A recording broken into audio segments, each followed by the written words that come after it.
morning, everyone, and welcome back to Wake and Take, and welcome to football, am I right? Tonight, football's back.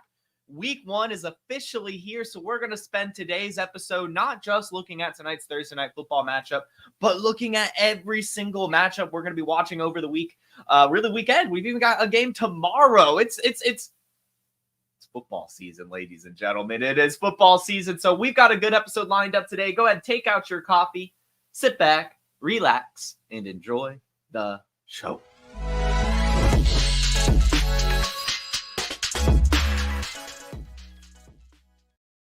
All right, and welcome in, everyone. Best Ball on Call, Donald, Brooks, Nobody, Nick Take Jake, Harry Snowman, Nicholas, and Dustin, our producer, fearless producer, Dustin Royer, helping out today in the chat as well. We've got some great stuff lined up for today's episode. Before we get into the week 1 preview, let's go ahead and do a quick little rundown of some important news stories. Then we'll talk some injuries, and then we'll do the week 1 preview. Starting with the news, just a couple quick stories for you. Ja'Marr Chase returned to practice yesterday, full uniform, full practice, all that stuff. Looks like he'll be good to go for the season.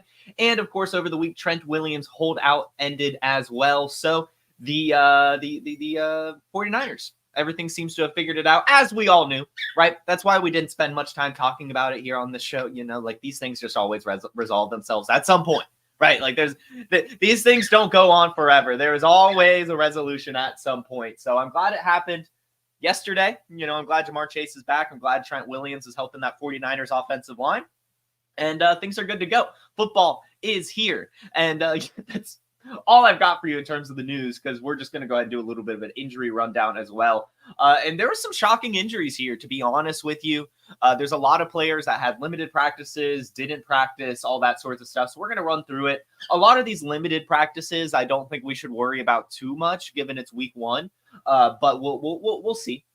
We'll see. We'll end up finding out. This is, for the most part, injuries that I want you guys to monitor tomorrow, Saturday, you know, as you've set your lineups and everything. Just kind of keep your eye on it. Maybe try out that new auto sub feature on Sleeper. Maybe you could try that thing out with some of your players if they come up here. So here we go. Injury updates. We'll start with the saddest and most important one, and that is Kyle Pitts. Yesterday, it came out that Kyle Pitts had a limited practice because of a hamstring injury. Hold on one second. Pip is being terrible. I'm just going to take him away.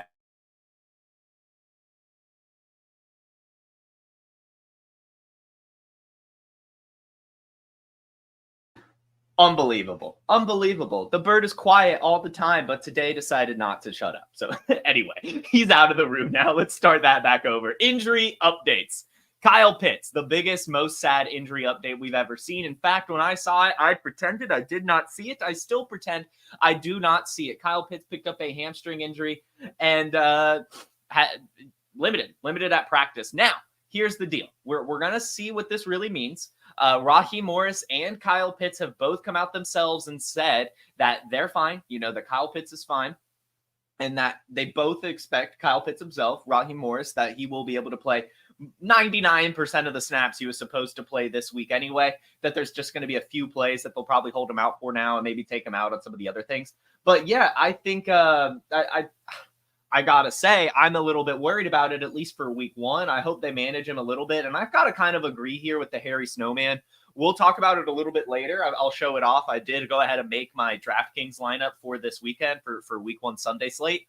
And I actually did put Drake London on it. And you guys know that I'm not a big Drake London fan this season, but, you know, for week 1, you know, wouldn't it be the funniest thing last year to have a literal 0 points in week 1 and then this season to kind of blow up? Because Kyle Pitts, I don't think is going to be able to do as much, even if they say he's 100%, right? Like, you've got to be like, okay, you know, a hamstring injury for my best player. It's already week 1. We should probably manage his load a little bit for the first week, but we'll see. I am not going to lie. It kind of upsets me because, as you guys know, big flag plant on Kyle Pitts all offseason. I really feel like this could be the year. I mean, the dude is going by Kyle Pitts Sr. now. He had a kid over the offseason, well, end of last year, but now he's Kyle Pitts Sr. officially now. This is the first year with that. Anyway, feeling big things from Kyle Pitts this season, but getting off to a rocky start with the hamstring injury. I agree with Harry Snowman here. I feel like Drake London's going to have a pretty decent game as a result of that. And hopefully Kyle Pitts still at least has like a decent game, like those Travis Kelce injured games where he gets still like 6-7 targets and like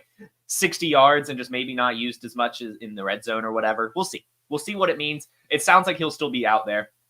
Kyle Pitts, hamstring injury. Another injury that we'll see what it really means, Keenan Allen. Keenan Allen picked up a heel injury and was limited at yesterday's practice again. So this was limited. So he's practicing out there at least a little bit, which is a good sign. Generally, I should probably go ahead and say this. If you have a limited practice, you're more than likely going to play for a lot of these, I assume, at least the players that I'm going to be mentioning today. We'll find out what it means in terms of their workload and stuff like that. But given it's the first week of the season, I assume that teams are going to want to kind of roll their guys out there, even at less than 100%, just to kind of see, right? They want to see their whole beautiful picture that they've been painting all offseason come together. So Keenan Allen has a heel injury. He was limited at practice. The big thing here with Keenan Allen is just this dude has struggled to stay healthy. He's really his entire career already up there in age. And so I would go ahead and say, and I've been saying it all offseason, I am kind of fading Keenan Allen anyway. I'm big on Rome Odunze this season. I think he's going to end up being a bigger part of this Bears offense quicker and better and more so than a lot of people are suggesting. Because I think Keenan Allen will probably kind of take that JSN role in the Shane Waldron offense where he's, more so out there in the 3 wide receiver sets, which is fairly rare. So even if he is limited here at practice, he'll probably still be able to play where he's supposed to, just may not be as productive or utilized as much, which again, just opens the door for Rome Odunze. And you never really want to see a 32-year-old wide receiver injured this early in the year. So definitely some concerns for Keenan Allen, at least, already picking up an injury. But this one in particular seems to be fine, right? It seems to be pretty minor, a limited practice here. So he should be fine, but we'll see. I mean, could always lead to another injury, and we'll see what it means for his workload. Now, Marshawn Lloyd, as we know, he had a hamstring injury and avoided PUP, avoided IR, but he is not practicing this week, still has not practiced. No really updates from the coaching staff on what they expect. Given that this was an injury that we thought he would make it on the PUP list for, I'm not really expecting Marshawn Lloyd to play on Sunday.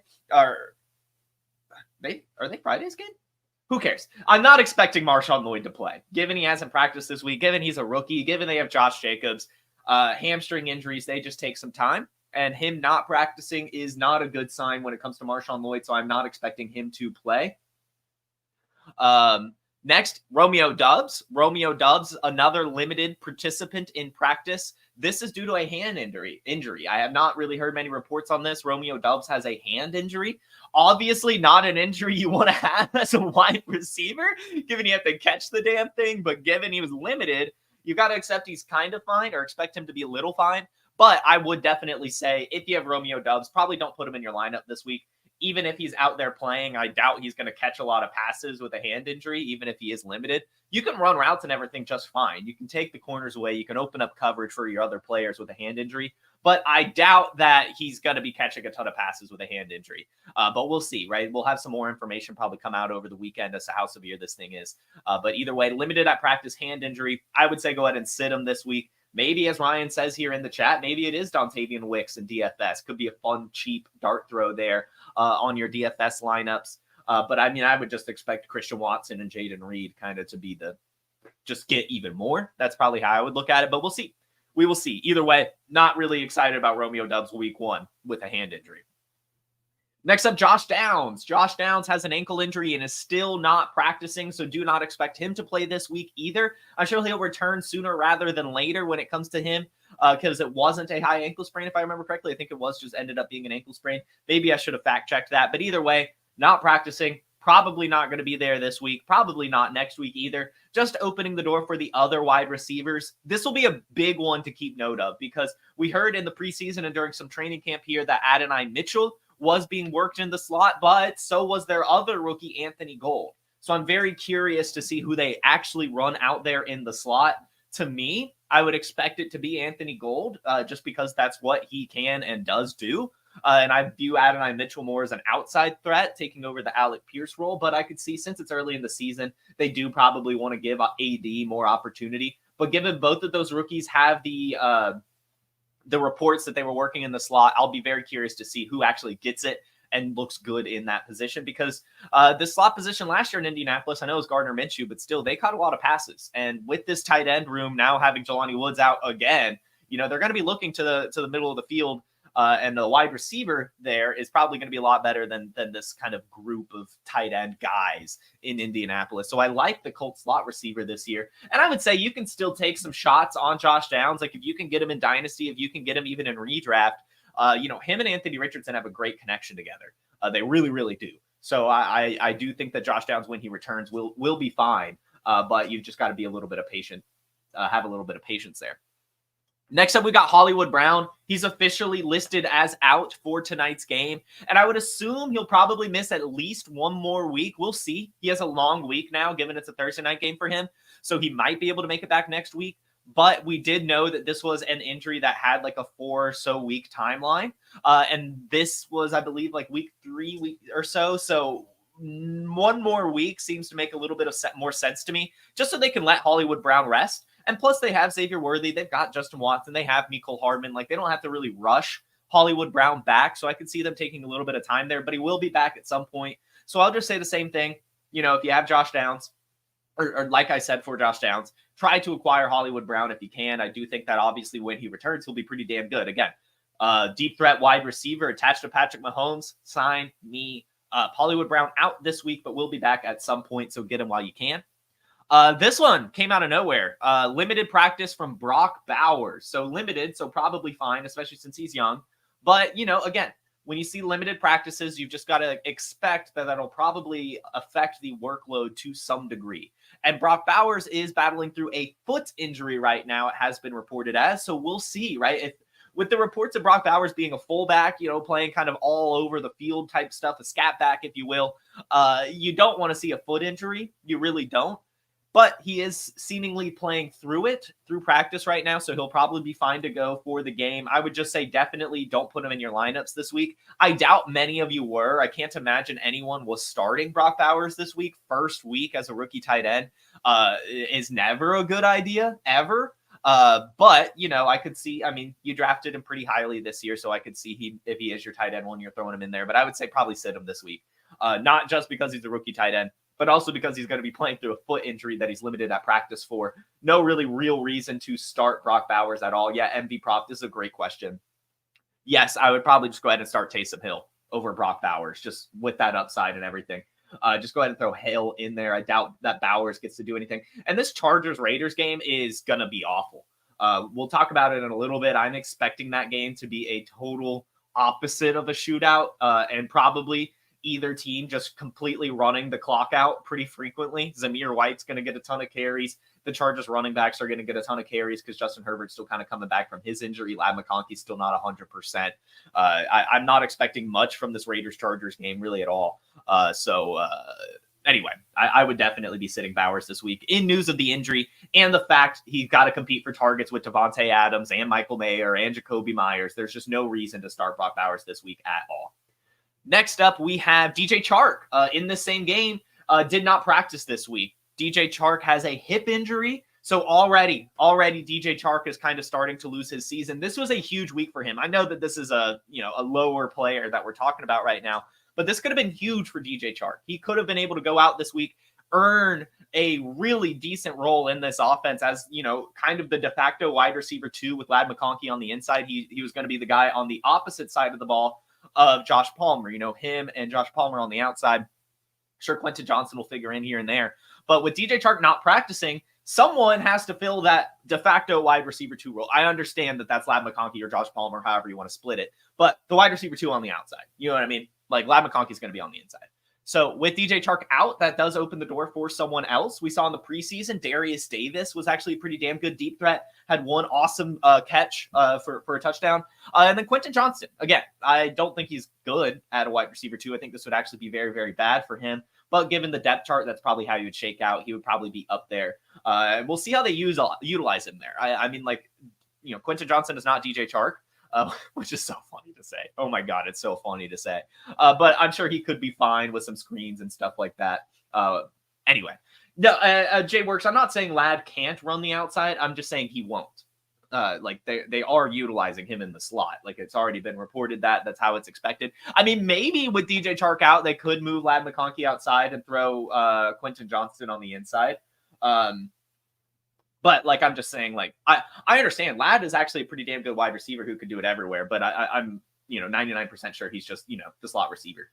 Anyway, next up we've got Jordan Addison, who is still limited with an ankle injury. Kevin O'Connell, however, has come out and said he expects him to have a full practice by the end of the week and be good to go. So Jordan Addison probably fine. Yeah. Next up we have Roman Wilson, and this is huge news, everyone. In fact, I think it's time to get excited. Actually, do I have a good sound effect for this? Roman Wilson. I'll just find it.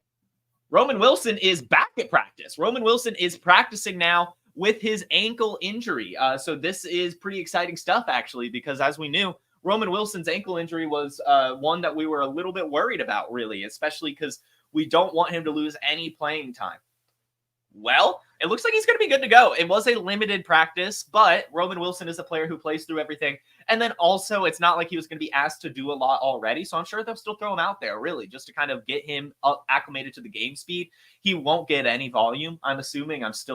This is an Arthur Smith Steelers offense with a bad quarterback. Like, I'm not really expecting anyone outside of George Pickens and Pat Freiermuth and maybe the running backs combined to get some volume. But it's just nice to see Roman Wilson is back. Probably going to be able to play this week, and that is fantastic news for the rookie.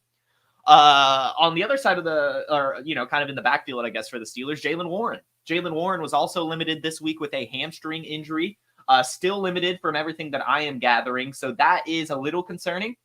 You don't really want to see any hamstring injury for a running back at all. But, good news for Najee Harris, who, if, Jaylen Warren's going to be limited in practice with a hamstring injury, I doubt they utilize him too much this week against the Falcons. I could see Najee Harris getting a ton of volume. And, Cordarrelle Patterson. This is the Falcons' revenge game. We love the revenge game narrative. So if Jaylen Warren's going to be limited with a hamstring, you can't even call me crazy, right? You can't even call me crazy. We all know Arthur Smith. Arthur Smith is totally going to use Cordarrelle Patterson in this game. Like, come on. So that's what I would say. If you want to, if you're in a deep league or you want to have a fun DFS play, Cordarrelle Patterson could be very, very interesting. I'm given he's pretty cheap. Next, Christian McCaffrey, his calf injury, Christian McCaffrey, if you will. He's back at practice as well. I think it was limited, but I don't think it really matters for him. He's going to be playing. Don't really read too much into it. Christian McCaffrey is back.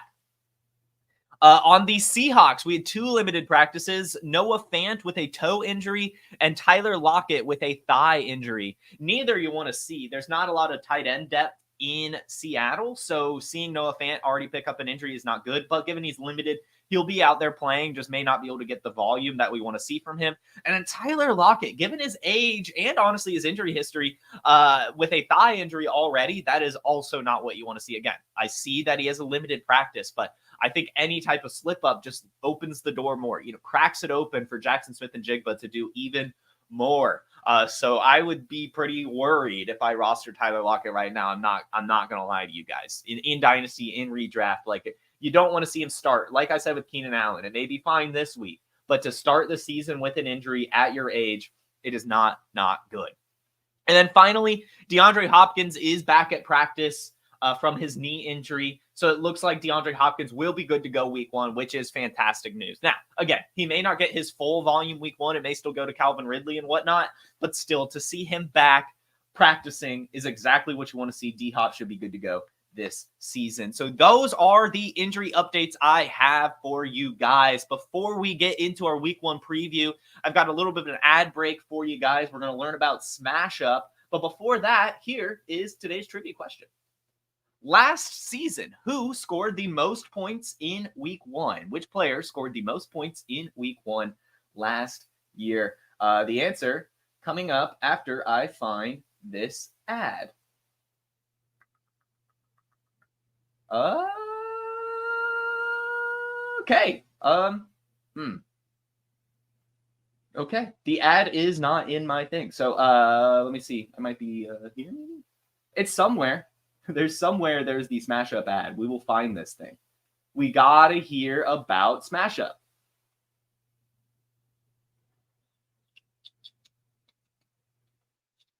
Jesus. Okay. I think I can share my screen. Let me pull it up on Google Drive. See, this is the problem. Why give me an ad to read and then not put the ad in StreamYard? What is this? What is this?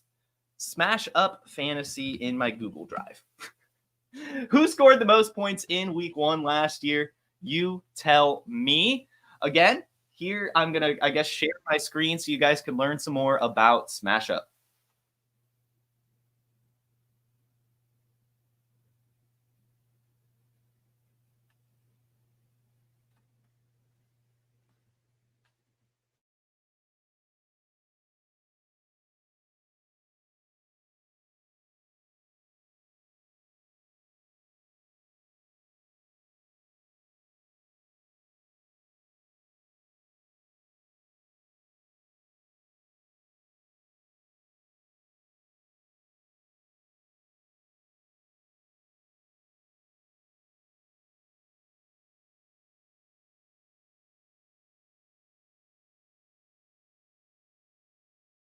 Up also is introducing the world's first single-player fantasy game. Think Street Fighter meets fantasy football, where you can go toe-to-toe versus an increasingly difficult fantasy football boss and qualify for the postseason tournament of champions. So test your skills against me, the Podfather, and the Player Profiler team today at smashupsports.com and use code PlayerProfiler. The code is Player Profiler to get special perks like extra lineups for these weekly tournaments and so much more. And it's all free at smashupsports.com. Yeah, so that's Smash Up. Definitely go get that. In fact, guys, if you want to play Smash Up, again, this is free and it's pretty fun. I'm someone who's played card games my whole life and everything like that. I like these kind of fun little wrinkles and stuff, the power-ups and all that stuff. So I saw this ad and said, like, you know, I am fine kind of taking a chance on this thing. It's a new platform.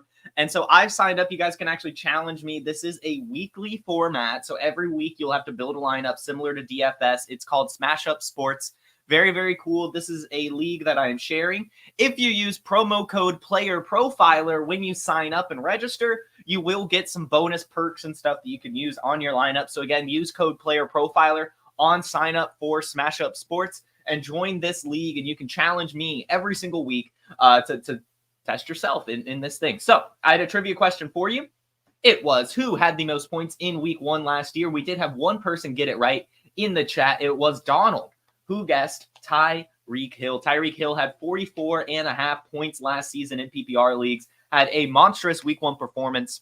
It was like 200 yards or something like that, a couple touchdowns. He went wild. So Tyreek Hill was the answer there for our week 1 trivia question. Guys, let's do it. Week 1 is officially here. Let's go ahead and preview this thing. And to answer how exciting week 1 is and everything like that, who better than Todd Bowles? I don't know if you've seen this clip going around, but you guys got to see it. Check this out. Check out what he said when he was asked about week 1. You're pretty stoic. Don't show a lot of your emotions. What's the season opener like for you when you walk out of that tunnel?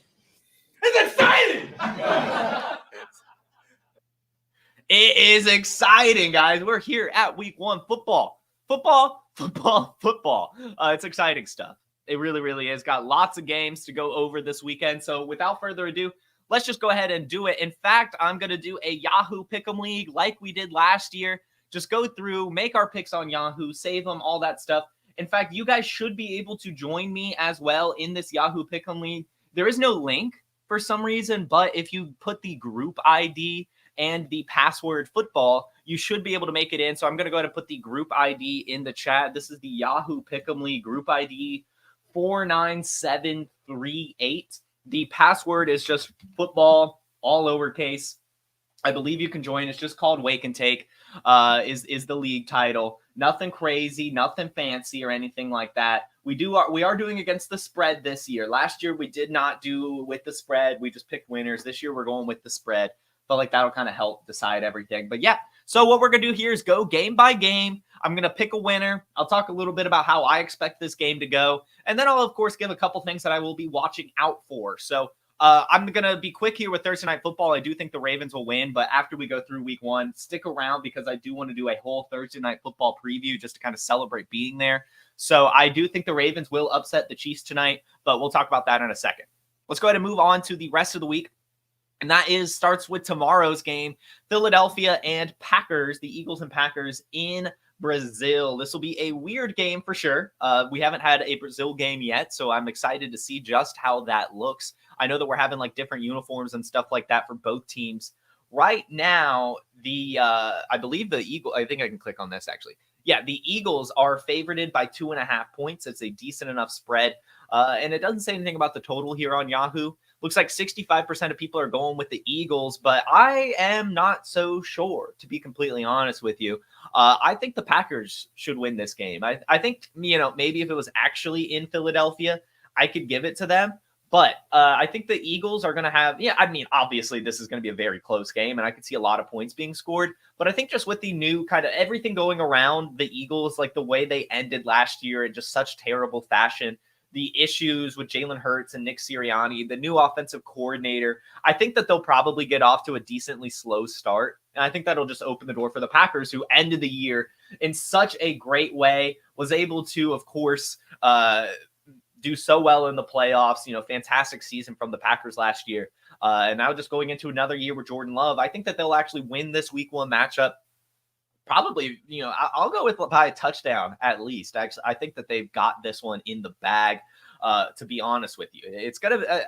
It'll be a fun one, but I do think that the Packers are just kind of more put together to where they'll beat the Eagles in this game. Now, of course, in this game, we're going to be watching out for a few things. One, of course, how much volume does Saquon Barkley get? And then to another degree, how much volume does Will Shipley get? Like, it could be pretty cool to see Will Shipley actually get some passes in this game alongside Saquon Barkley. I'm expecting like an 80% opportunity share for Saquon. I think he's going to get the rock again and again and again. And I think that could end, like if Saquon does actually start off hot and get the ball a ton, I think that would definitely work in the Eagles' favor. The Packers don't really have a great defense, especially at stopping the run. So Saquon could have a huge game here.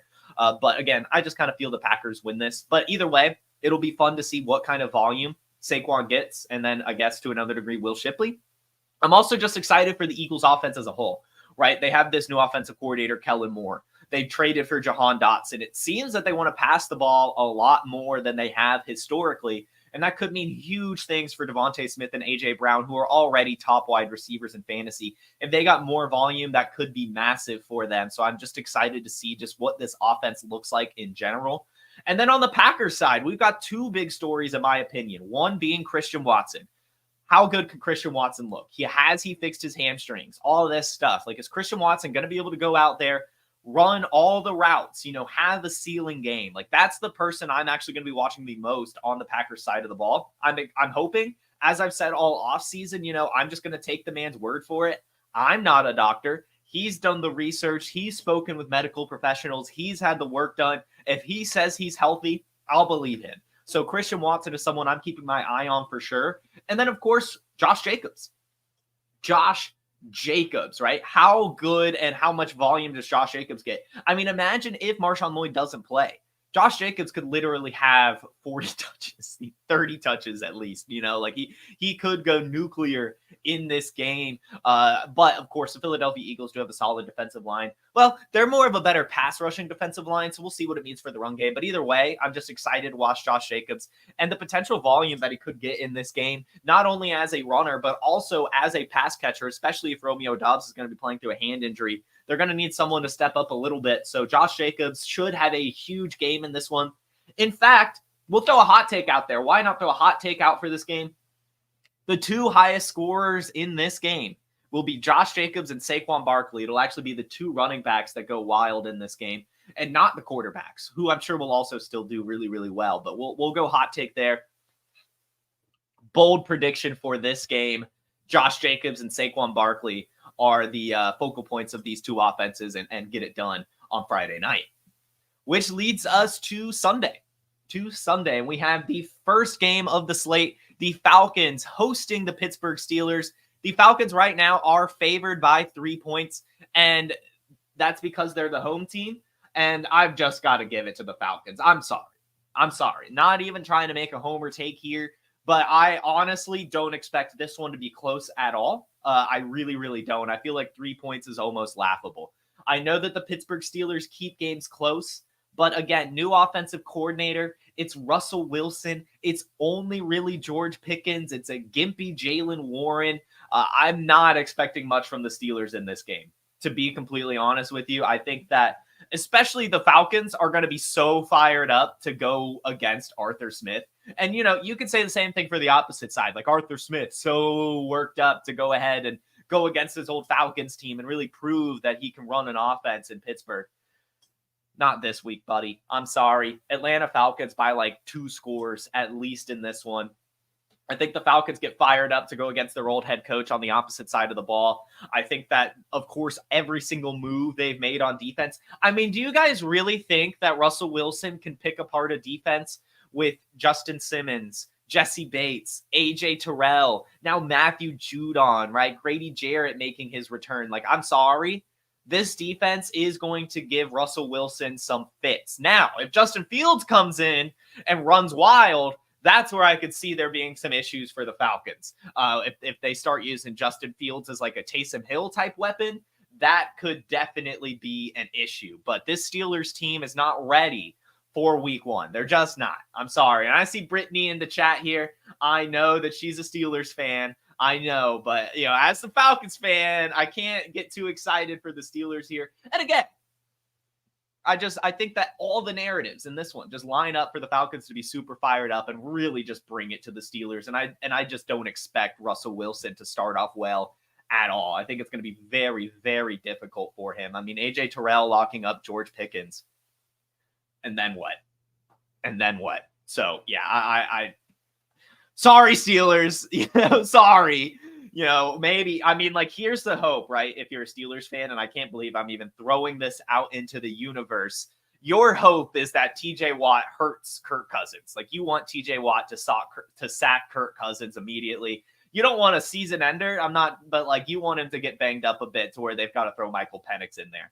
That's when this game becomes close. But otherwise, Kirk Cousins is going to shred this defense. These weapons are going to shred the defense. The Falcons defense is going to make, fits out of Russell Wilson. This is 2 scores for the Falcons if everything goes their way, which it will. Now, what we'll be watching, of course, everything. We are going to be watching everything in this game. On the Falcons side of the ball, the split between Bijan Robinson and Tyler Algier, now that Arthur Smith is gone, could be huge. Is Bijan Robinson gonna be going back there and getting true Christian McCaffrey workload? Or are they gonna split it with Tyler Algier again? That's gonna be big to watch. Drake London, how much volume does he get? How good does he look as a route runner? Because this is a system that relies on route running, okay? And Drake London is not a great route runner, So I'm very curious just to see how he looks in the system, how much separation he can get, everything like that. And then Kyle Pitts, of course, how much volume does he get? How are they utilizing him? How does he look with his hamstring injury? All those things, everything really I'm watching on this Falcon side of the ball. And then, of course, Kirk Cousins as well. How good does he look coming out of his Achilles injury? This is the first week that they've actually let him practice fully, without the no contact jersey, all that stuff.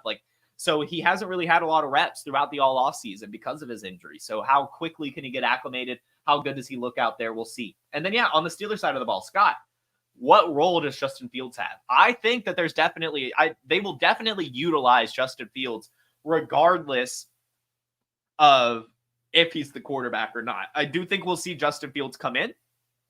It'll be exciting to see. I think that'll be very, very cool. As a Taysom Hill type, as a Cordell Stewart type, who knows really. But I do think we'll see some Justin Fields, whether it be Russell Wilson gets hurt or looks bad, or just as a gadget play. He will definitely go out there. And, he's from Atlanta too. So there's a little bit of a homecoming there for Justin Fields. And then, of course, just the Arthur Smith offense in general in Pittsburgh. What does it look like? How often are they running the ball? Who's the bell cow? Is there a bell cow? How good does George Pickens look as a true wide receiver 1? We're going to be able to tell a lot in this week. So it's going to be a huge game to watch. Very exciting stuff from the Steelers and the Falcons, really. There are some big things changing, and I'm very excited to see it.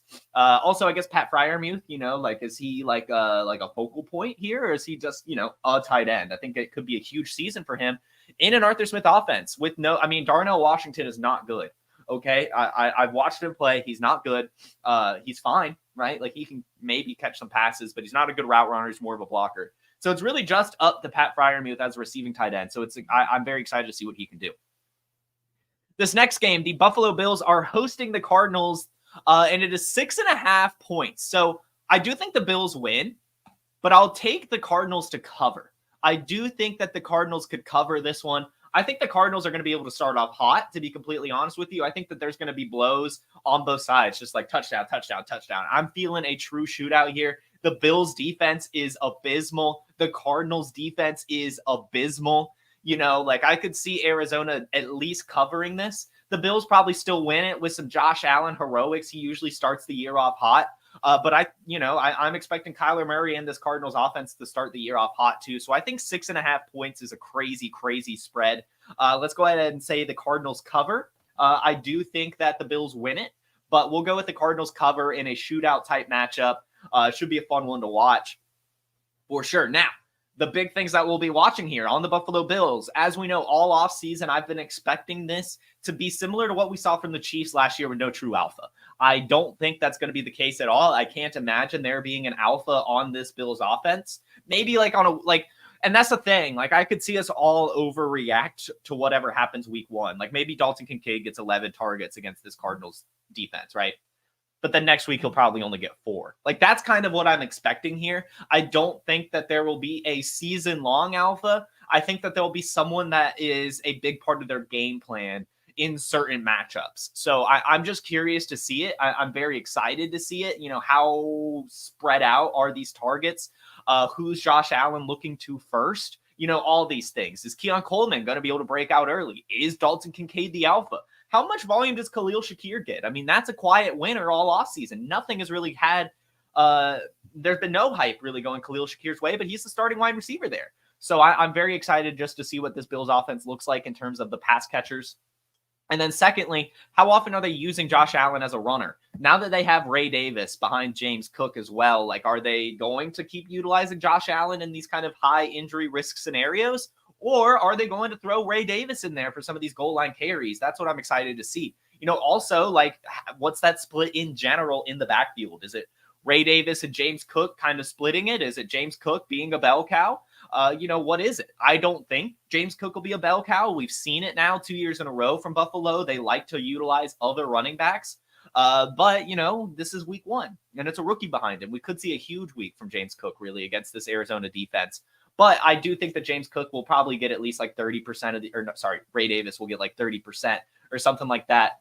Could be a big vulture week for him. Just curious to see what that backfield looks like in Buffalo. And then in Arizona, how many targets does Marvin Harrison Jr. get? I'm expecting at least 10. Like, I think they're going to feed Marvin Harrison Jr. early and often. The Bills don't really have a true alpha corner or anything like that. I really think that this is a defense that this Cardinals offense could pick apart pretty easily. And I think Marvin Harrison Jr. is going to remind us all pretty quickly how good he is at football. And I'm very excited to see it. We're going ahead and throwing a prediction out there. Marvin Harrison Jr. has 100 yards. He has a touchdown, and he has at least 8 receptions. I think we've got a big week for Marvin Harrison Jr. this week. Go ahead and get him on your DFS lineups. Try to trade for him before he plays football. Again, guys, he should not be acquirable. And the only reason he's acquirable is because he skipped out much of the pre-draft process and people have forgotten. But he's a stud and a half. Get Marvin Harrison Jr. while you can. I'm expecting a huge week for him. And then just in general, with a big week going Marvin Harrison Jr.'s way, what does that mean for Trey McBride? How much is this consolidated? Is it Marvin Harrison Jr. and Trey McBride getting 80% and then it's spread around between Michael Wilson and Greg Dortch? Or is it like a true offense, like where everyone's getting involved? I'm just very curious to see what that looks like. And then, of course, in the backfield, I see Uncle Ted say Trey Benson, baby. Can Trey Benson see the field? Like, are they going to utilize James Conner as they always have? Or are they already going to start to kind of lower his workload and feed in Trey Benson? I'm excited to see it. Should be nice. Very curious to see how the weapons or how the targets are split up in Arizona and how the backfield is split up as well. Next up, we've got Chicago versus Tennessee. Chicago's the home team. It's a 4-point spread.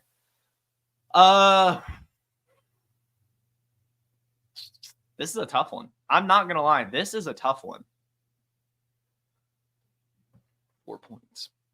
Let's say Tennessee covers. let's say Tennessee covers the 4. That feels a little too big in Chicago's favor. I'm going to be honest with you. I think Chicago wins this by a field goal. I'm going to go Chicago wins this by a field goal. So Tennessee covers, but I think the Bears still pull it out. The Bears are just ready, right? We saw last year their defense ended the year super strong. They have a lot of those pieces returning. Really, the big question mark here is how this offense looks, but we all know Caleb Williams is pro ready. I think he's going to be able to get things going, but I also have high expectations for this Tennessee offense as well. And they did a lot of work on their defense too. So I think that this will be a pretty close game. I think that it'll be pretty competitive, like a 24-21 type game. And so I've got I don't think the Bears win by 4. So I've got Tennessee covering, but I think Chicago wins by a field goal. I'll go with Chicago by a field goal. On I guess what we'll be looking out for on the Tennessee side of the ball, of course, the backfield split. How does Tony Pollard and Tyjae Spears get worked around? Like, what does that look like?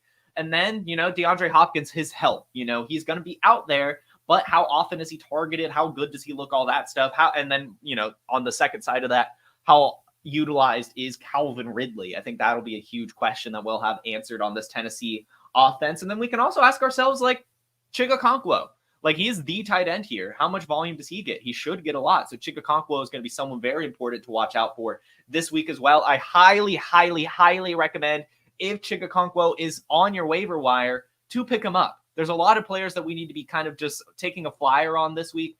Chigakonkwo is definitely one of them. Maybe Treylon Burks, arguably too, in a deeper league. But Chigakonkwo definitely. And then on the Chicago side of the ball, I'm very excited to see this backfield. DeAndre Swift, I'm expecting a really big season for him. I really am. I think when I look at the Chicago backfield, I think that we're actually going to get a bell cow DeAndre Swift season. We saw it last year in Philadelphia, and he was able to remain relatively healthy throughout the whole year, had over 1,000 yards. So I think in Chicago, this should be a pretty good fit for him. I think that Caleb Williams will look to him a lot as a pass catcher, and I think they'll utilize him a lot as a runner as well. I'm excited for DeAndre Swift. So I'm excited to see if my excitement is warranted. Are they using Roschon Johnson? Are they using Khalil Herbert? Is Velus Jones getting worked in? I think that I'm very excited just to have that answered for me this weekend. And then, of course, the pass catchers. How is it split between Keenan Allen, DJ Moore, Rome Odunze? As I said, I'm expecting DJ Moore, Rome, and then Keenan Allen. That's the order I'm expecting here, especially with Keenan Allen now being limited at practice. I think that kind of makes that even more confirmed. But still, what does that mean? Is it 10 for DJ Moore, 5 for Rome, 4 for Keenan? Is it 8-8-8? I'm very curious to see how it's split between these weapons. I'm expecting something like, 10 for DJ Moore, 9 for Rome Odunze, 8 for Keenan Allen. I'm expecting it to be pretty damn close. But we'll see. We'll see. All those questions will be answered. And then also, we know Shane Waldron likes to use multiple tight ends. So is this it for Cole Kmet as an alpha tight end? Is Gerald Everett really going to be worked in? This is a big week to find that out. This is another one. If you've got Gerald Everett on your wire, why not take a shot? It's possible that they are running these 2 tight end sets, that, Gerald Everett is going in as a receiving tight end over Cole Kmet. It's possible. I don't think it'll happen. I'm hoping, I'm hoping that Shane Waldron is smart and they just use the tight end that the Bears paid a fuck ton of money to. But football is weird sometimes, so we will see. But either way, I'm very curious to see what that looks like. Next, man, we are not moving well. We are moving slowly here. Next up, we have the Bengals and the Patriots. Bengals favored by 8. They'll cover. This Patriots team is just so bad. They are so bad. And in fact, the Cincinnati defense is pretty damn good. They're one of those that has a bunch of guys, but they're all really good role players. So I could see them definitely giving the Patriots some fits, especially with no true alpha, Jacoby Brissett, bad offensive line. This one's probably not even going to be close. In fact, this is my pick, and I haven't even gotten to the rest of the games. This is my pick for true blowout. I could definitely see Cincinnati winning this game 35-3. I could see this getting out of hand very quickly and the Patriots struggling to even get points on the board, even in garbage time. I have no faith in this Patriots team at all. So that's kind of where I'm at. On the Cincinnati side of the ball, there's honestly not a lot to really look forward to. But of course, Zach Moss, Chase Brown, right? What does that look like? Is Chase Brown the main guy, or is he just a pass catcher? That's kind of what I'm looking out for. I think it's going to be similar to the Lions, right? Where Chase Brown is in a lot, like Jahmyr Gibbs, but then, those more goal line, short yardage stuff is when Zach Moss will come in. It's like a 55-45 type split in Chase Brown's favor is kind of what I'm expecting. So I'm excited just to see what that looks like. And then, of course, Jamar Chase, Higgins are there. Andre Yosevich, how does he look? Mike Gesicki. Mike Gesicki is a big one. This is a player we've been trying to talk about a lot this offseason. Him and Jelani Woods have kind of been my two sleeper tight ends. So now that Jelani Woods is out for the season, my flag is planted on Mike Gesicki as my sleeper tight end.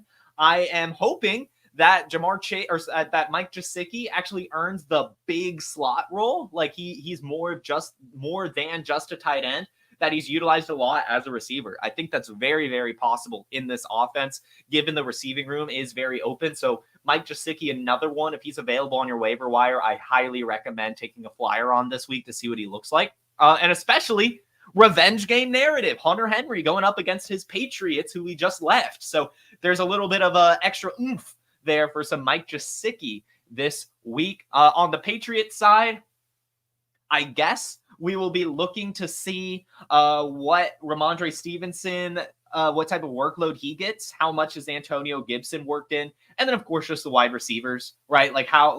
Is Jalen Polk the wide receiver one, right? Tyquan Thornton, is he more than just a deep threat? We have a lot of questions about this Patriots wide receiver core. They've been pretty close to their chest about it, so I'm excited to finally see the action. I'm expecting a true cycle. I'm expecting every wide receiver to get worked in here and there, depending on the play call. That's kind of what I'm feeling and expecting here from New England, given there's no true alpha. But we'll see, right? We'll see. I mean, I think that Jalen Polk, from everything we're hearing, is the one that'll be out there 100% of the time, which is pretty exciting stuff. But yeah, that's the Patriots. We'll move on now to another exciting game. The Colts are hosting the Texans. It looks like the Texans are favored by 3, and I'll take them to cover that, actually. I am starting to feel, and we'll show it, I have a DFS lineup to show you guys. I actually chose the Texans defense this week. I am worried about Anthony Richardson. I'm just not going to lie. I'm very, very worried about Anthony Richardson. The closer we get to kickoff, I understand all the intangibles and everything and how awesome he is as a runner. I was not very inspired by what I saw in the preseason. And I really do think that his accuracy issues are going to be a problem. And this Houston Texans defense is a lot better than people give credit for. So I could actually see this kind of getting out of hand. Obviously, Anthony Richardson's athletic enough to kind of keep it close. But I could see this being one of those games where Houston gets out to a lead early and then just keeps that lead. By 7, by 10, by 7, by 3, by 10, it just keeps going up and down. But the Colts never take the lead at any point. It always kind of just seems like it is in the Texans' hands. That's kind of what I'm expecting here. So I actually, like I said, I actually took the Texans defense in my DFS lineup this week just because I'm worried about Anthony Richardson's accuracy issues. And just honestly, the offense as a whole, it's a tight end group.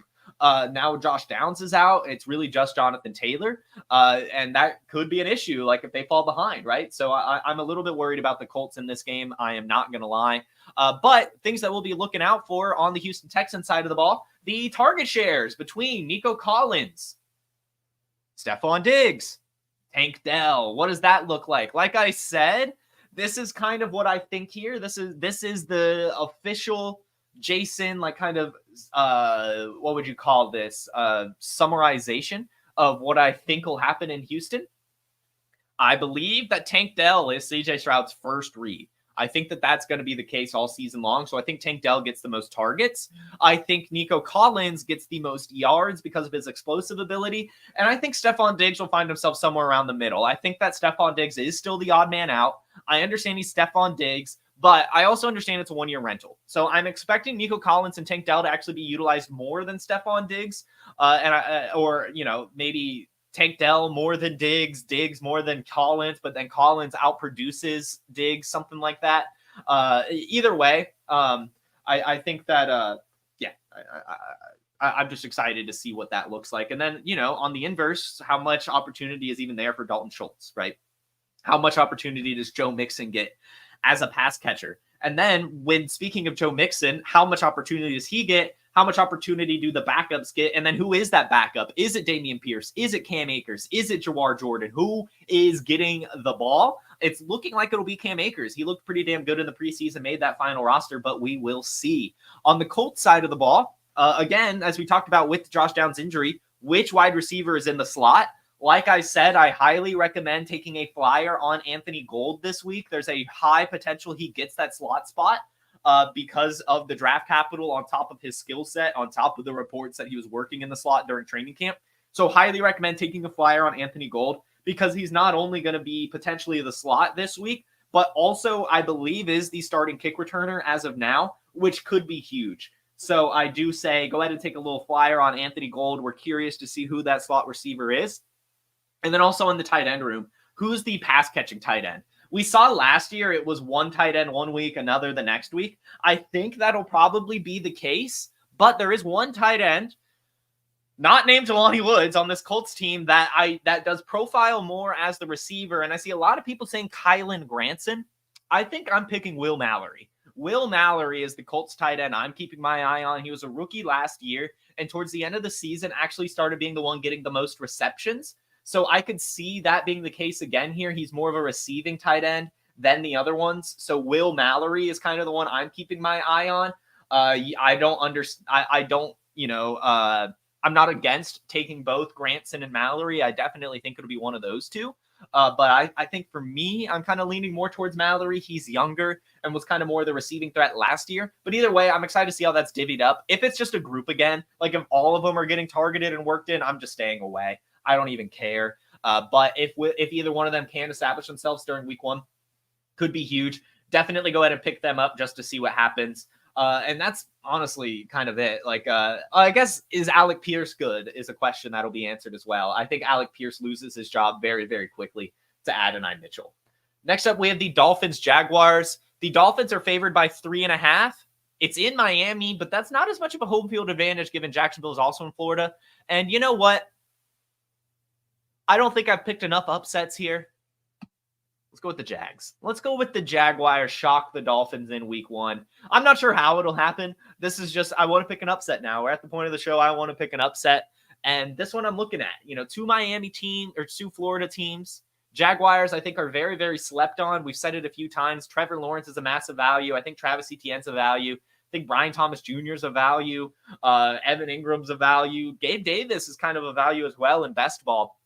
Either way, I like this Jaguars team. I think they're shaping up to be a lot better than people are expecting. So I think that they could actually come in there and shock Miami. Maybe just cover the spread. Maybe the Dolphins just win by 3 instead of 3.5.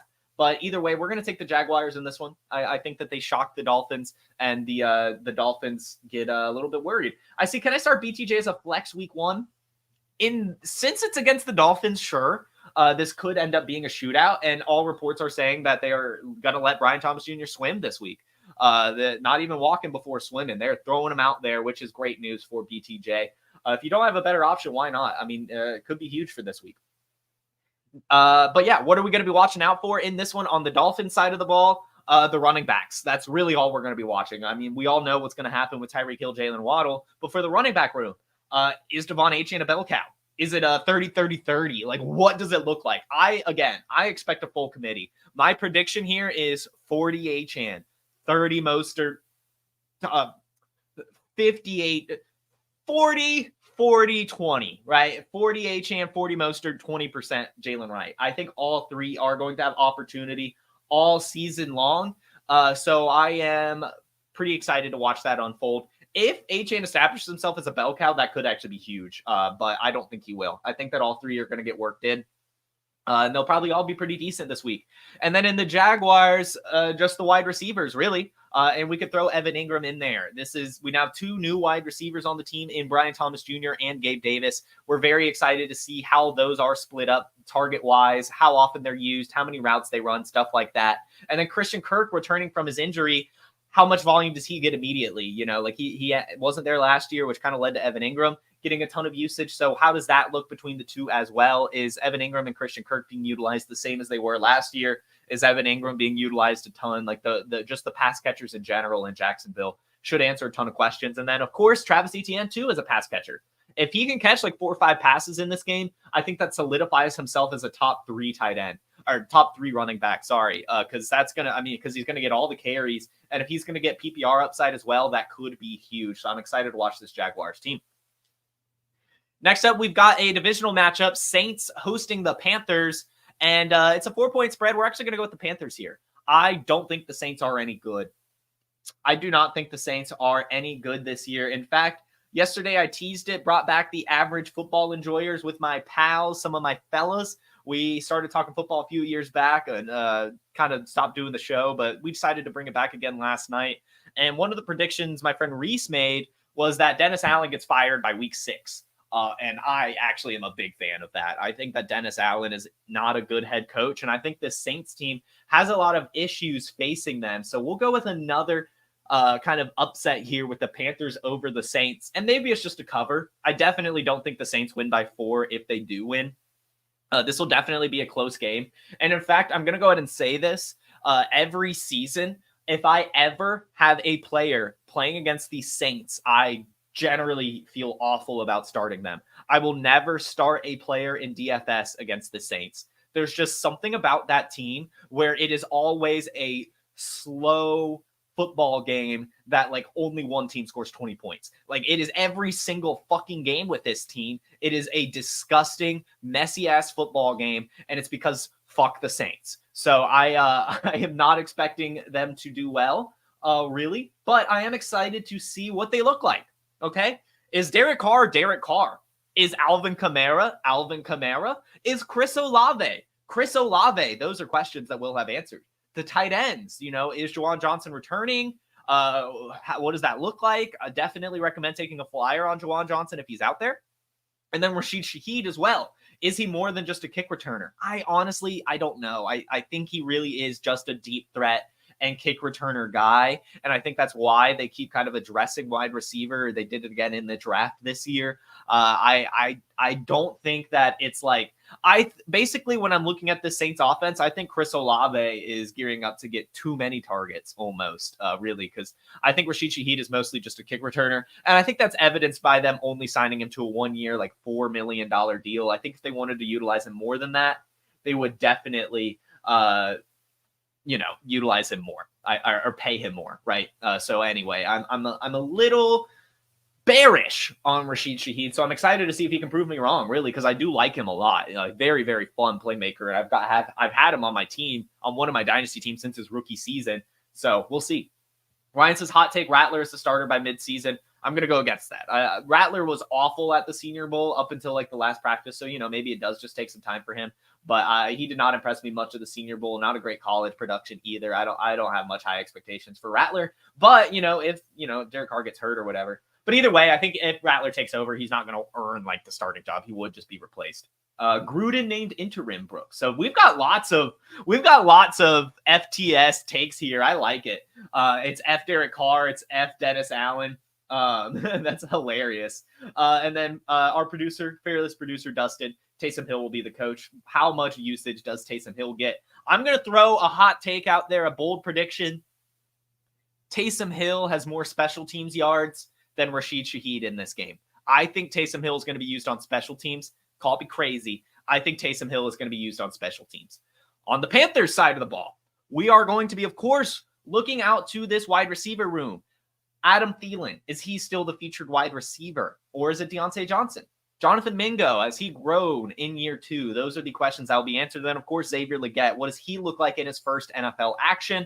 And then Chuba Hubbard, how much of a bell cow is he? Are they working in another running back? I think that's going to be a big question. And then, of course, Bryce Young, is he the number 1 overall pick? Is he finally going to be what he was drafted to be? We will find out. And then the tight end, Jatavian Sanders. Like I said, I think Jatavian Sanders is in a great situation to get a lot of volume early. I could see Jatavian Sanders catching a touchdown and like 6 passes in this game or something like that. Well, that's 6 targets. 6 targets and a touchdown for Jatavian Sanders in this game is what I'm kind of expecting. I just think with no true alpha and then no other tight ends, I think they're just going to have to rely on him. Kind of like I said, like a Sam Laporta light situation, essentially, where Sam Laporta was just kind of thrown to the wolves on the Lions last year. I think it'll kind of be the same for the Sanders. Generally it takes some time for tight end, but I think sometimes you just got to look at the situation. And the situation here in Carolina suggests to me that Sanders could actually break out pretty early. So if he's available, definitely go pick him up. I keep mentioning tight ends to pick up, which is fun. But yeah, because this will be like, I'm saying all these tight ends because it's like, you'll know. Like, you only have to hold them this 1 week, and then you could just drop them if they fucking suck, right? But I'm just, it'll be curious to see just how they look, right? So the Panthers, I'm going to take them to at least cover. I think they could end up sneakily winning this one too. Next up, the Giants are hosting the Vikings. The Vikings, it looks like, are favored by 1.5 despite it being in New York.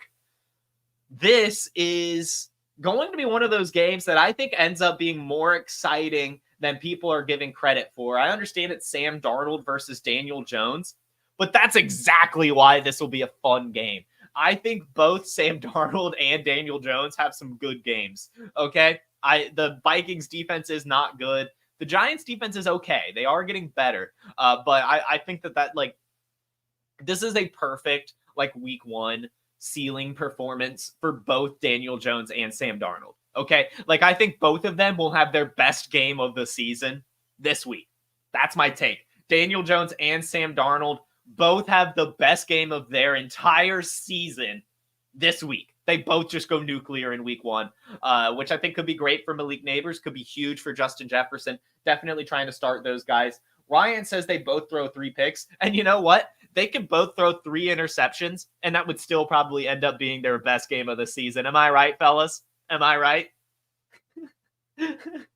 They're terrible. They're so bad at football. But anyway, who am I picking?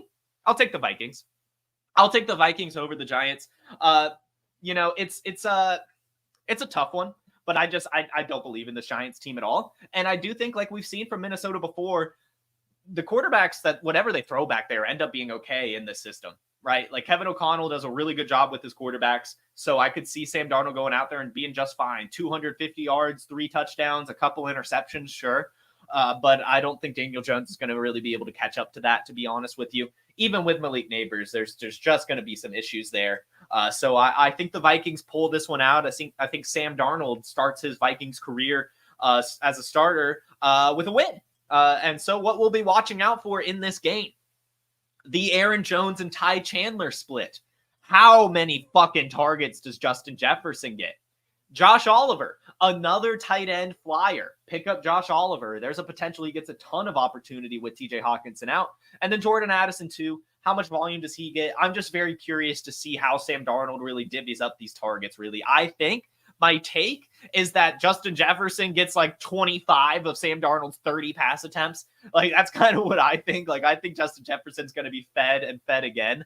So I'm just excited to see it. And then on the Giants side of the ball, Devin Singletary, how good does he look? You know, who's the backup running back behind him? How good do they look? And then, of course, Theo Johnson versus Dan Bellinger. How are they utilized? And then Malik Neighbors. What does Malik Neighbors look like? Same thing. Obviously, he's going to be getting separation and stuff, but how do the Daniel Jones pass attempts kind of translate with all that volume? Very curious to see it. And then also Jalen Hyatt, Wan'Dale Robinson. How much volume can they get as well? There's potential for them this season, potentially, right? Especially with such a bad team, they could be playing behind a lot, get some garbage time. Just curious to see how they look in this game as well. Next, we've got the Chargers versus Raiders. The Chargers hosting the Raiders, favored by 3 points. I'll go with the Chargers. I'm going to go with the Chargers in this one. Like I teased a little bit earlier, I do think that this is a game that's going to be super fast, I guess I should say. It'll go by quickly, but it'll feel very slow. I think that both of them are going to just take the air out of the football, run it a ton, and they're just going to kill the clock. So it'll be like a 17-14 type game, right? So I'll go with the Chargers. I think they beat the Raiders. But I do think it'll be close. The Raiders team is one of those that I think kind of like the Saints, I guess I could say. I think the Raiders will probably still finish below 500, but I doubt they lose more than like 2 games by more than 1 score, right? Like, I think they'll be in a ton of 1-score contests all season because that's just what Gardner Minshew does, and they have a very scrappy defense. So I think they're going to be in a lot of close contests, but I don't know how many wins they're going to get. So we'll take the Chargers to edge them out. And yeah, I think it'll be a fun one. I think it will be a very fun one.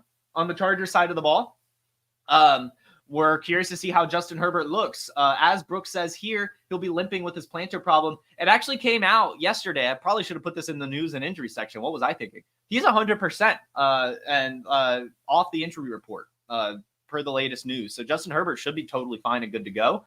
So how does he look? And then, of course, the wide receivers, Ladd McConkey, Josh Palmer, Quentin Johnston, right? Like, how many targets are they getting? And then the Chargers tight ends as well. They have Will Dissly and Hayden Hurst now as well. So how are they utilized? And of course, the run game. J.K. Dobbins, Gus Edwards, even Kamani Vidal. How are they utilized as well?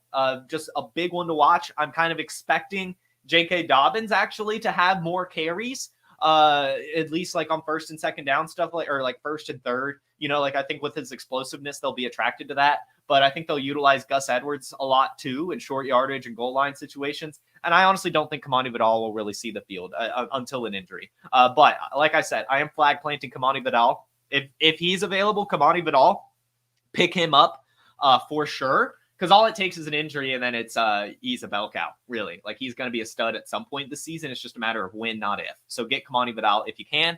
And then on the Raiders side of the ball, I'm curious to see the tight ends. Michael Mayer, Brock Bowers. How are they utilized? Who gets more targets? All that stuff.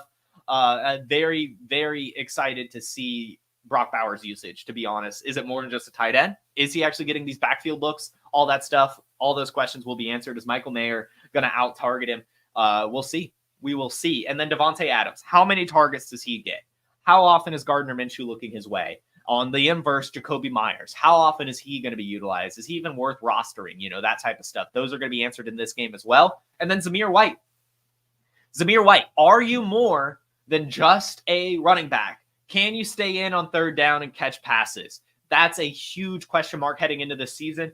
I think he's going to be a bell cow, at least on first and second down. But I'm very excited to see what happens on third down for this Raiders offense. Is Dylan Lobb coming out, which is another player. If Dylan Lobb is available, go pick him up just to see, right? If he is in there on third downs as a rookie in week 1, that's huge, exciting news for Dylan Lobb. So definitely pick him up just in case. And that's what we're going to be watching out for on this Raiders team. Moving on, the Seahawks hosting the Broncos. Seahawks favored by 6. I think, yeah, you know what? We'll take it. Well, I don't know. That is a big spread for this. Both the Seahawks and Denver have a lot of question marks heading into this game. So you know what? I'll say Denver covers. In fact, you know what? Screw it. Denver beats the Seahawks in Seattle. We'll go with another upset here. Bo Nix starts his career with a win. I just think Seahawks, new coaching staff, now less than 100% Tyler Lockett, not that great of a defense. I think they're going to struggle week 1. I think they'll figure it out, right? But I could see the Broncos. Sean Payton's been there now. They've got a lot of established veterans on both sides of the ball. The defense ended the year in a really great way last year. Bo Nix is pro-ready. Say what you want about that. The running backs are all there and healthy. I think the Broncos could shock some people in this game. And I think it'll go like this. I think Seattle is winning for the first 3 quarters, and then Bo Nix makes a fourth quarter comeback and wins this thing. Bo Nix, fourth quarter comeback in week 1. Bold prediction into the ether. Let's see what happens. But let's see. Who are we watching out for? On the Broncos, of course, how good does Bo Nix look? Very curious to see the wide receivers. That's going to be a big one. Is Courtland Sutton the only one getting targeted? How often is Marvin Mims getting utilized? How often is Troy Franklin getting utilized? Greg Dulcich versus Adam Troutman in the tight end room. How does that look? And then, of course, the running backs. Javonte Williams is probably going to be the RB1, but what does that really mean? To me, like I said, the Broncos running back has been the one I've totally avoided. I have 0% Denver backfield. I have no Audric Estime, no Blake Watson, no Jaleel McLaughlin, no Javonte Williams. I totally avoided them. And I'm excited to see if I get validated in that. I'm expecting all of these guys to get opportunity, which I just think is going to make it very difficult to start any one of them on a week-to-week basis.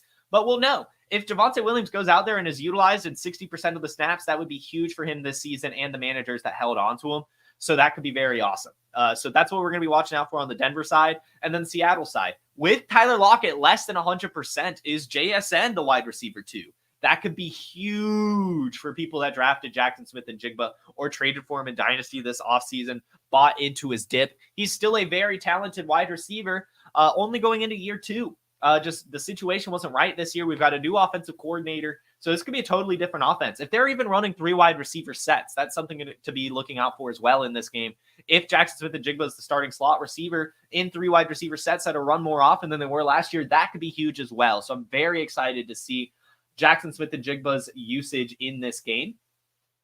And then Kenneth Walker. Like I said, I'm expecting Kenneth Walker to be a total bell cow. I think he's going to have at least 80% of the share in this game. And I think he's going to rush for at least 100 yards and 2 touchdowns against this Broncos defense. I think he's going to be the heart and soul of this Seahawks offense all season long. I think that Geno Smith is on his way out. So I'm just excited and going to be watching to see what kind of opportunity, usage, and production Kenneth Walker has in this game against a less than desirable defensive line. Now, the next game is the Browns versus the Cowboys. The Browns are somehow favored by 2.5 points. I'm assuming because they're the home team, but the Cowboys win this game, and I'm going to go handily. I think they win this game by at least a touchdown. It's a really good Cowboys defense, and everyone's back on offense, really. So I honestly am surprised that the Cowboys are not favored in this game as America's team, especially since the Browns are terrible at football.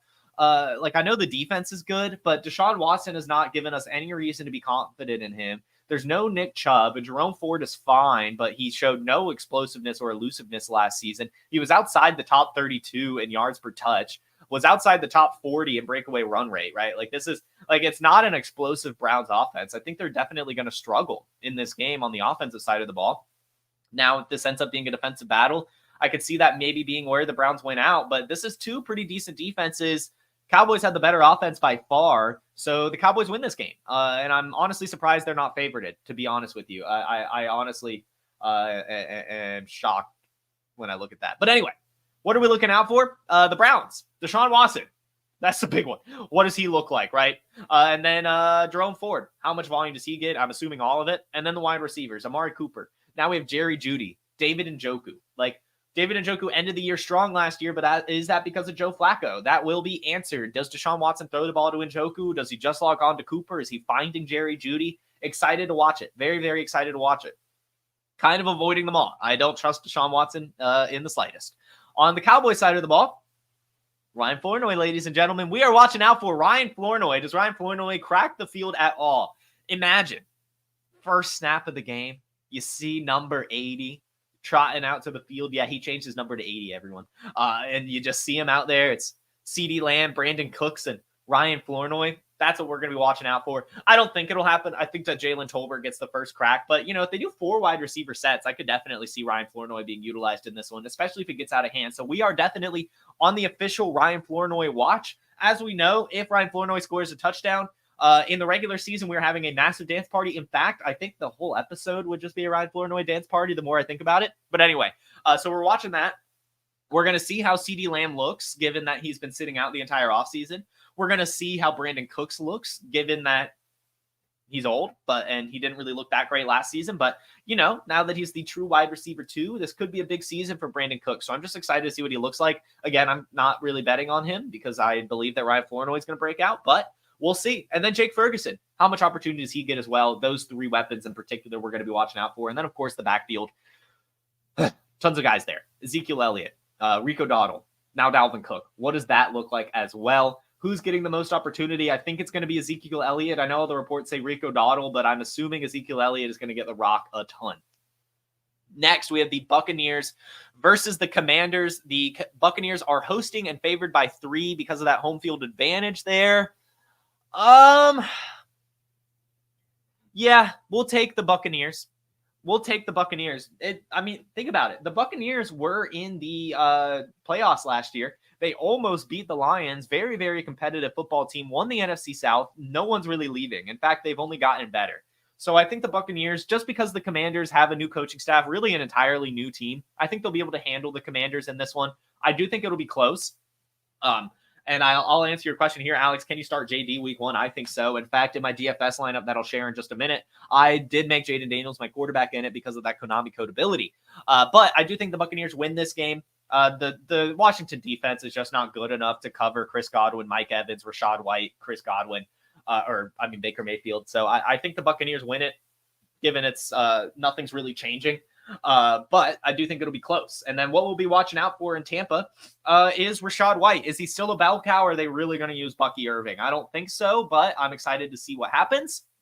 And then also Mike Evans, Chris Godwin, how much opportunity do they get over Jalen McMillan? How often is Jalen McMillan utilized? I think that could be huge. And then can Cade Otton, will he establish himself as a value tight end? Like, if he can get consistent usage, he could have a huge, huge season on this offense. So I'm excited to watch that.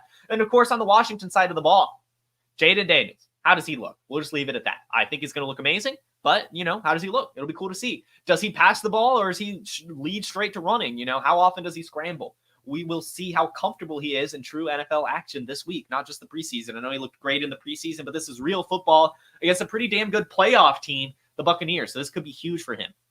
And then the running backs. I'm expecting Brian Robinson to be the bell cow here. I'm expecting like 70% of opportunities for him. I'm expecting Brian Robinson to catch some passes as well. But how does Austin Eckler mix in? Is it more 60-40? Is it 50-50? Is Austin Eckler getting the most opportunity? This will be answered this week as well. And then the pass catchers. Is it only going to Terry McLaurin? How often is Zach Ertz utilized as more than just a red zone threat, but as a true weapon too, as the tight end? Those are the two things, Terry McLaurin, Zach Ertz. And then Luke McCaffrey, he actually made the starting roster. He is listed as the wide receiver 3.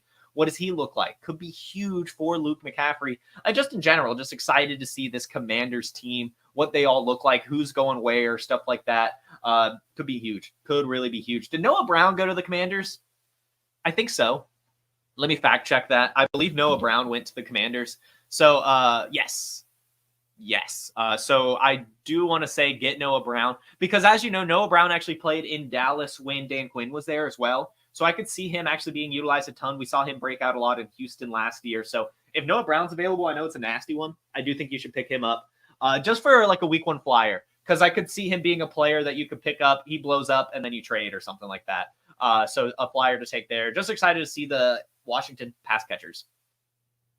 Next, we have the Lions versus Rams in Detroit. And Detroit wins it. Yeah, Detroit wins this game. It's going to be a shootout for sure. I think that Matthew Stafford, of course, is going to be fired up to be back in Detroit. I think that both teams score over 30 in this one. If you have any Detroit Lions or Rams, I would be starting them this week in fantasy. I'm sure you already were, with even down to JMO. I mean, this should be a very fun game. Yeah, and I think it'll be very close. I think it'll be a shootout, but I do think the Lions win this thing. And yeah, I think they could win it by more than 3.5 as well. Now, on the Lions side of the ball, we'll of course be watching Jahmyr Gibbs. Is Jahmyr Gibbs a bell cow now, or is he still having the same exact opportunity and snap share as he did last year alongside David Montgomery? Very curious to see that. And then, of course, Jameson Williams. This is the Jameson Williams show. So how does he look? I'm expecting a touchdown in this game, really. I think that Jameson Williams is ready to go and fired up. And this is the perfect opportunity for him, as the Rams don't have a great defense. I could see J-Mo going electric in this game early even. So I'm excited to watch Jameson Williams.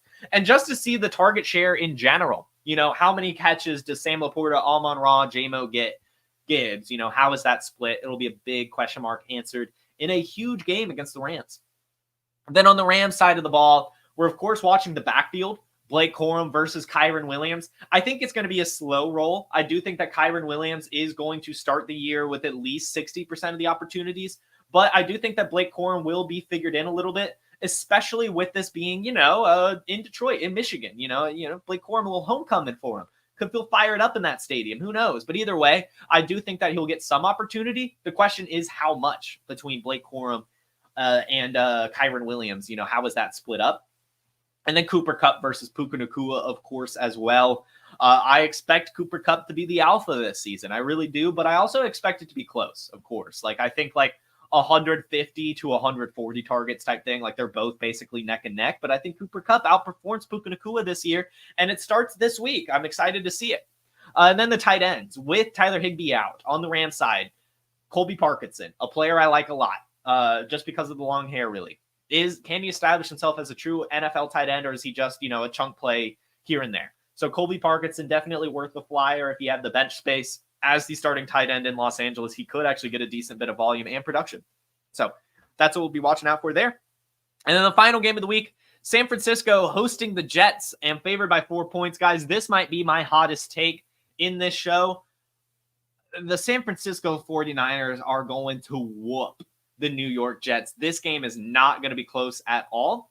And I would be sitting my Jets not named Breece Hall. Breece Hall is the only one I want to start in this game because he's going to catch a ton of passes out of the backfield from Aaron Rodgers. I think that this offensive line and this Jets team is going to come off slow. Aaron Rodgers, of course, missing all last year is going to hurt. The San Francisco defense is just so good. They're not losing anyone on the defensive side of the ball, really, or the offensive side of the ball. They're fired up with everything that's been going against them this offseason. I think the 49ers start off very, very hot and really give it to the New York Jets in this game. I could see this being not like the Bengals 34-3 prediction, but like 42-17 type game. Like the 49ers just continuously score touchdown after touchdown after touchdown. And yeah, I think I'm not expecting the Jets to be able to do much in this game at all. But we'll get some questions answered on the San Francisco side of the ball. The backup running backs. Does Isaac Guerendo, does he get mixed in behind Christian McCaffrey and Jordan Mason? I think he will, and that's why I keep saying don't pick up Jordan Mason. Just don't worry about it. Let that be someone else's problem. But then also the pass catchers, Brandon Ayuk, Deebo Samuel, they're going to be utilized a lot. But Jacob Cowing, Jawan Jennings, Ronnie Bell, these guys, how are they mixed in? George Kittle, how is he mixed in? I'm excited to see that as well. Mostly excited to see Jacob Cowing to see how he's utilized on top of the other people. Brandon Ayuk, too. I'm curious to see if he starts off slow. He's got a tough matchup week 1, Brandon Ayuk does, against Sauce Gardner. That's going to be tough. So I think that he starts off slow for sure. I think he has a tough matchup. In fact, I would go ahead and say start Deebo Samuel this week. I'm feeling Deebo Samuel. And yes, start Rashee Rice over Brandon Ayuk, Scott. I would definitely do that. I think that Ayuk had no practice all offseason and then has a matchup against Sauce Gardner. Not feeling good about that one. On the Jets side of the ball, how does Aaron Rodgers look post Achilles? Is he good? Is he fine? That's what we need to know. How many catches does Breece Hall have? That's what we're watching as well. And then, of course, is Breece Hall the bell cow, or are they utilizing Braylon Allen a lot for some of these between the tackles type stuff? That's what we're going to be watching out for, Braylon Allen usage for sure. And then the wide receivers outside of Garrett Wilson. We know Garrett Wilson's going to eat, but how much does Alan Lazard get utilized? Malachi Corley. That's what we're going to be watching out for. I think that it'll be interesting for sure. I think Alan Lazard is going to be a player that gets a lot more usage than people want him to get, if I'm going to be honest with you. Aaron Rodgers and him are buddies. It is what it is, right? So that's what I should expect. Now, that is it. That is it. So again, guys, I put it in the chat. If you want to join this Yahoo Pick'em League, the group ID is 49738. It's on Yahoo. It's called Wake and Take. And the password is football. So if you want to join that, take me on over the season. We'll be doing this every week, going through, picking the games, talking about what we're watching for, all that fun stuff. So that is my picks for the week. Just to recap, Ravens, Packers, Falcons, Cardinals, Titans, Bengals, Texans, Jaguars, Panthers, Vikings, Chargers, Broncos, Cowboys, Bucks, Lions, Niners for my winners of the week. Now, before we keep going, I want to show off some of my lineups, but I did also want to remind you guys, before I show off my DFS stuff and everything like that, that Player Profiler within the all-in package and everything has the DFS Dominator. In fact, I believe you can just buy the DFS Dominator that comes with a lineup genius, a cash game optimizer, an upside finder, a value finder, and this is where you can find some great stuff. It gives you all of our projections for every single player every single week, and you can build lineups. Highly recommend this tool. You just pick a player. We talked about it. I'm fine with Jaden Daniels this week. I think his price is perfect given his upside. And then with that, you might as well stack him with Terry McLaurin. And you know what? Screw it. Why not Zach Ertz as well? You get to choose up to 2 skill players. And then you get to choose if you want to do it based on upside or just floor, how many lineups you want, who you want in the flex, how much chalk you want to use, how much correlation you want, all this stuff. I just keep it at default usually. And then just let it make a lineup for you. And they're always really awesome stuff. Look at this. Jaden Daniels, Bijan, Jerome Ford, Jalen Waddle, Drake London, Terry McLaurin, Zach Ertz, Travis Etienne, and the Panthers defense. That's a solid squad. In fact, this makes me want to make this lineup. You know what I'm saying? So I highly recommend the DFS Dominator over at Player Profiler. Go check that out. But without further ado, this is my week 1 DFS lineup. Very similar to what they gave us, but just a little bit more of some Jason flag plants in here and some value play. So I went with Jaden Daniels. I think that he has a really solid upside given his rushing, and I think that this could end up being a shootout against the Buccaneers. So I did go ahead and stack him with Terry McLaurin and Zach Ertz. I felt that that would be perfect. And then with the skinny stack as well on the opposite side of the ball, why not throw Rachaad White in there? The Commanders' defense is not that good. So why not? Just throw Rachaad White in there. He should catch a ton of passes on top of getting a lot of running volume as well. So I think that that's a really good way to attack this game. And then the rest of the way, I kind of just went value and chalk. Really, you guys know I love Kenneth Walker. I think he's going to be able to run wild against this Broncos defense. I think he's going to be utilized a ton. Drake London in the flex. When I saw the Kyle Pitts injury, I just was like, well, I guess we'll go with Drake London. It's not like the Steelers have great corners or anything like that. And I'm sure Drake London hates Arthur Smith, so he'll be fired up. So we throw him in the flex. Justin Jefferson, my wide receiver 1, just going with him. I think he's going to get, like I said, 25 targets. It's going to be ridiculous how often the ball goes his way. So I want him at his price right now in an easy matchup against the Giants. And then I went with Tank Dell as my final player because I just think like I said, he's the cheapest Texan in DFS as well. And like we keep saying, he's CJ Stroud's favorite target, guys. So get Tank Dell while he's still a value. And then, like I said, on defense, I'm going with the Texans over the Colts. I do like the Panthers pick, though. That was interesting from DFS Dominator. I might change that. The reason I went with the Texans over the Panthers is I feel a touchdown. I feel a pick 6. You know what I mean? Like, I feel a pick 6 coming from this Texan. So I shot for the moon there. I feel like that's one that not a lot of people are going to have just because people have so much faith in Anthony Richardson. So, yeah, that's kind of where I went. I always like to start from the bottom on the defenses and work my way up. And, yeah, Texans.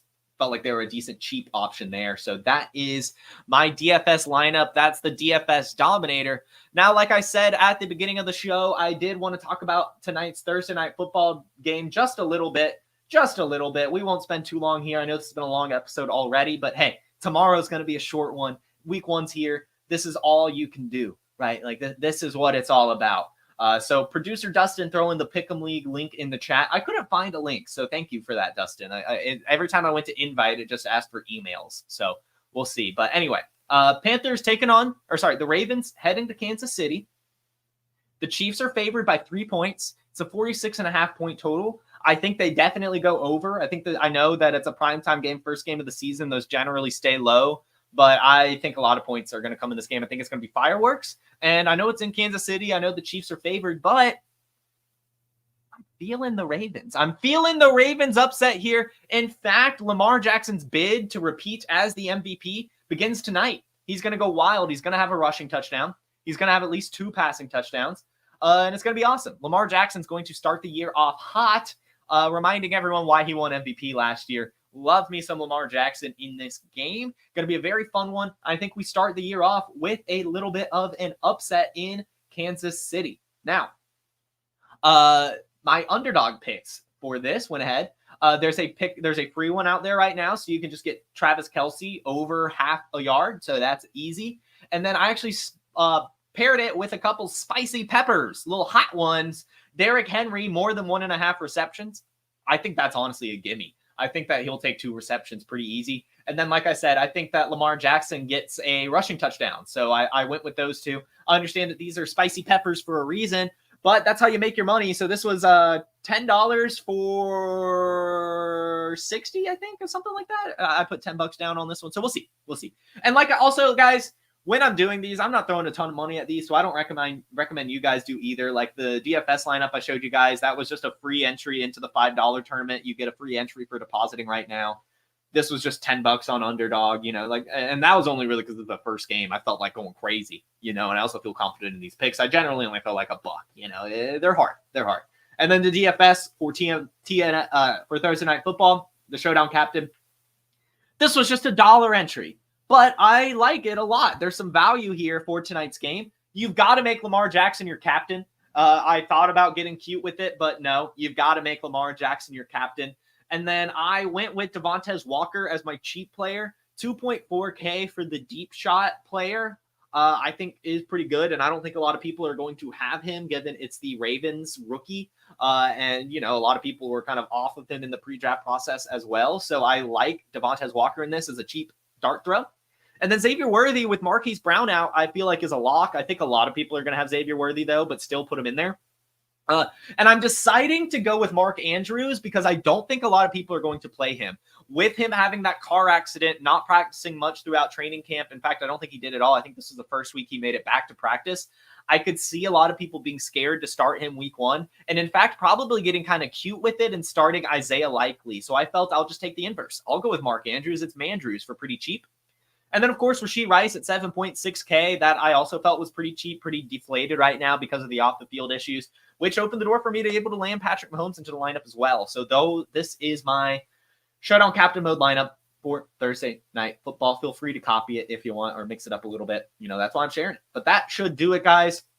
I would love to answer some questions, but we've kind of been talking for a little bit. So, I'll answer just a couple right here. Rashee Rice or Waddle. We'll go with... probably Rice, honestly. I think that this, I think he has the higher floor, and that's why. I think Waddle has the higher ceiling, but we'll take the floor here. Thursday Night Football. Give yourself more of a reason to watch the game. Pick 2, Kenneth Walker, Rashee Rice, or Mostert. Yeah, Kenneth Walker and Rashee Rice. Easy for me. Just sit Mostert. Yeah, just sit Mostert.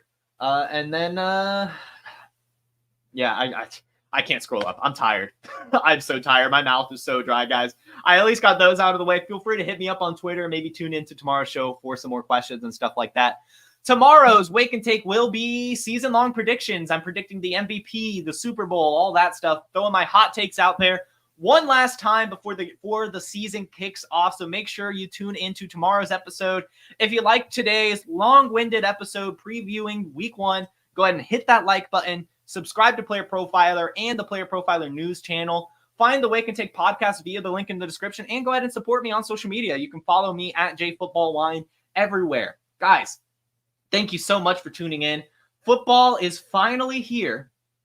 Let's get excited, guys. Enjoy football tonight. Stay up late. Fuck your rest. Watch some football and be back here tomorrow morning for some more football talk, 10 a.m. Eastern, Monday through Friday on Wake and Take. You all have a terrific Thursday. Enjoy the game.